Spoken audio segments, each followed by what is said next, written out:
Am I on? Am I? Oh, there I am. Well, it's interesting you said that because I worked with him for 13 and a half weeks, just like with Thin Clown, and my story is very much like his. But basically, I kind of got to back up a little bit. I try not to take it too long.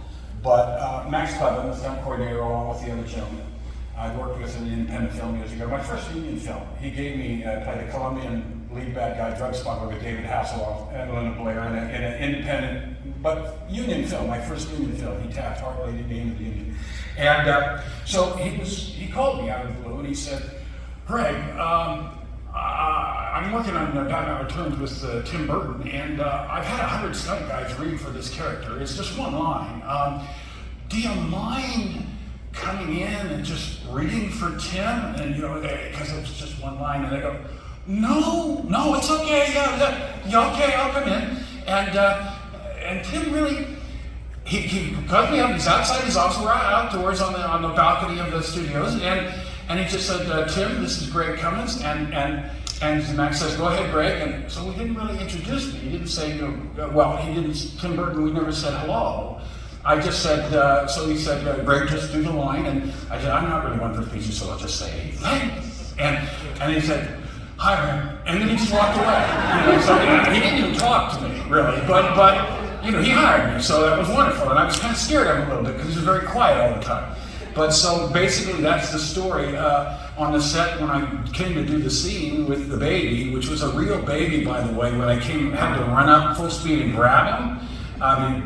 They did a cut where the gentleman who did the stunt was amazing. He was an Olympic champion, and he did the somersault on the stairs twice. But they cut away from me right when they do the somersault. But so basically I did the scene where I grabbed the baby, and it was a real baby. The mom was sitting right there, and I was like, I had to be careful with it, but I came running in, and I had to knock somebody away, and then Christopher Walken, I had to knock him away, and it's Christopher Walken, for God's sake. He didn't say a word to me either. I just said, is it okay if and he just said, so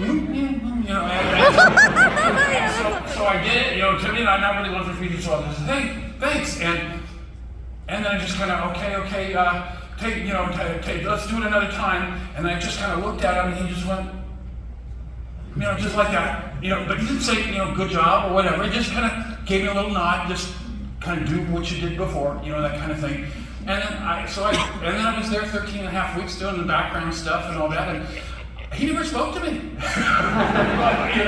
but that's okay, because it was a wonderful job, and it was just incredible being on this film with all these people, all these stars, and all this incredible crew. This is like A-grade stuff, and I was just working my way up from non-union stuff, just becoming union, and then boom, I get into Batman Returns with one line or two, whatever they gave me, and it was just, I'll be eternally grateful. It really kind of got me started, and Danny, I'd sit next to him on the makeup chair, just like him, for about an hour and a half every day, and Danny had about 4 hours makeup every day, 3.5, 2. Okay, it seemed like 4, but it was a while. It was a lot of makeup, and he did it every day with you guys. And but that's it, basically. Tim, he communicated through sign language with me, not verbally as much. So, but he was always very nice.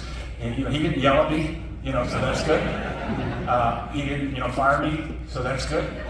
And that's it. Thank you. Before we finish up, I just want to, who else, is there any other people who worked on the film? I know Ron Pipes is here, he worked on the film. Is there anyone else who worked on the film that you all can stand up?